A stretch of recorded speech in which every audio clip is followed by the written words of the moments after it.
We're talking Starfleet's most nuanced lieutenant, Reg Barclay, on this edition of... Yeah, it's the best five, worst five, know what I mean? Yeah, it's the best five, worst five tracks ever seen.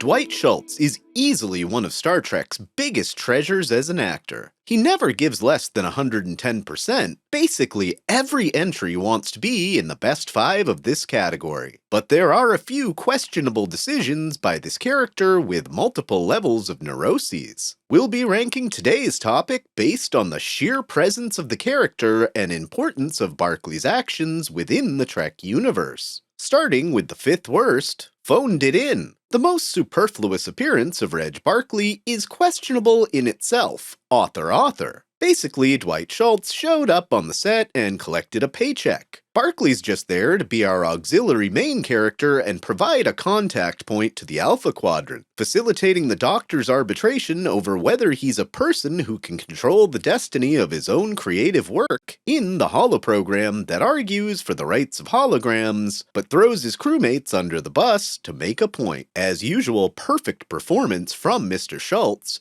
even if just a background role. Number 4. Spider Barkley. While in his pre-transformation to an arachnid phase during TNG's Genesis, Barkley's creeping around the conference room and lumbering over Commander Riker nearly made the best list. However, the jump scare towards Picard for no apparently good reason and then slinking away isn't all that great. It might have played better in a more classic horror movie way if he'd come back to finish the job and trap Picard or Data in a web. Really, it seems written in purely to show Picard that he's contracted the virus and is more startled than he should be. Hey, at least our guest of honor gets a syndrome named after him for his trouble. Number 3. Subspace explained badly. As Admiral Paris points out during Voyager's Pathfinder, Mr. Barkley does not get high marks for clarity or making his point in the straightforward way his actual brilliant idea needs to be taken seriously by his higher-ups. Creeping out the Admiral's secretary, breaking into the Pathfinder lab, and poorly communicating to his superiors aren't Barkley's finest moments, even among one of his most important overall contributions to the franchise. Number 2. Inappropriate imagery. In our first look at holoddiction in TNG's Hollow Pursuits, Barkley creates some, at best questionable versions of Counselor Troy, to some degree for actual counseling advice that strokes his ego without getting into an actual real counseling relationship. Unfortunately, it brings up a ton of ethical questions about whether it's okay to create versions of people you know in the holodeck to do anything you want with. It certainly confuses the patient-therapist relationship and blurs boundaries of what would be appropriate. I'm not sure if it's a great moment or a bit creepy considering all this that in Nth Degree he actually asks Deanna on a date. Maybe Deanna should transfer the Barkley case to another counselor. Though setting up Riker and Troy meeting their hollow selves make for a hilarious good time. And the worst moment for Reg Barkley? Number 1. Loose Lips. In our recent video regarding Best Lieutenants, a ton of you responded your favorite lieutenant is Reg Barclay. On a personal level, I might agree. Dwight Schultz brings to life a fantastic portrayal of a severely anxious person. Watching him act is always a treat to behold. But when considering Barkley's overall effectiveness for Starfleet, giving up classified information to a Ferengi informant in Inside Man makes him as much of a liability to the organization as his brilliance has furthered it. Thankfully, Troy steps in and gets a better moment than most of her character during TNG, and gets Leosa to come clean about her status as an information peddler. Seriously, Reg? A Dabo girl? Overcoming anxieties as we transition into Reg's best moments, please consider a like and subscribe if you're entertained. At 5th best, it's all a simulation. After unknowingly letting the genie out of the bottle and then beating Moriarty at his own game, Reg Barclay takes possession of the 19th century self-aware holo and reassures his worst fears by asking the computer to end program. It's kind of strange Majel didn't answer back with some kind of error message, but it's one of those tiny little moments that make you consider the nature of the universe. And at least in a meta sense, Reg is just a fictional character in a TV show.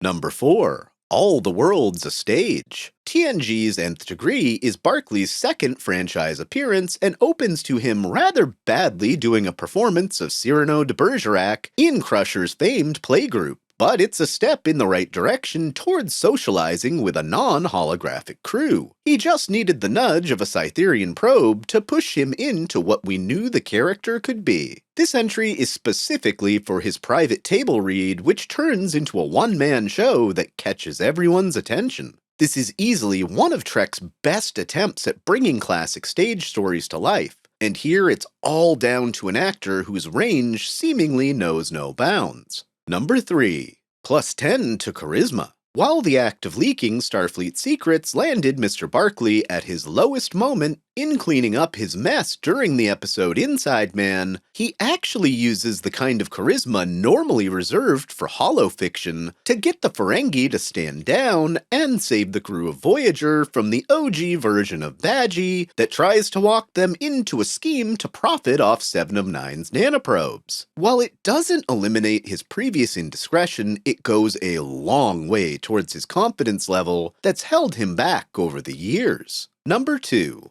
I Have a Problem. And a cat. Reg Barclay drags Deanna Troi back into the television side of the franchise during an uncharacteristic episode of Voyager that takes place almost entirely on Earth. It's here as a shout-out for Reg's ability to recognize that he has a problem and seeking real help even if a bit of a relapse of holoddiction led him here. This shows incredible growth for a character we first saw misusing the holodeck for fake mental health advice to misusing the holodeck for actual Starfleet gain, and being willing to seek out the help he needs earns this a spot here, of course with a distinguished nod to his cat Neelix. An honorable mention to Barkley's very first appearance in Hollow Pursuits, when the audience doesn't yet know it's all in the holodeck, and Reg puts Riker in a headlock. This is a great contrast to the very next scene where the real Riker dresses him down a bit for being on report so often. And the best moment for Reg Barclay? Number 1. Transmission Sent. The episode Pathfinder spawned the top 2 and a worst in this list, making it a testament to the dynamic range of one of Trek's best recurring actors. After all his misdeeds, actually making contact with Voyager is easily the character of Reg Barclay's crowning on-screen achievement. He knows he's 100% right, and no matter the personal cost to his career, he's become the lost ship Voyager's biggest cheerleader in the Alpha Quadrant, finally establishing regular two-way communication. This selfless act shows how rounded a character he could become if he just had a little faith in himself. What's your favorite Reg Barclay moment in Star Trek?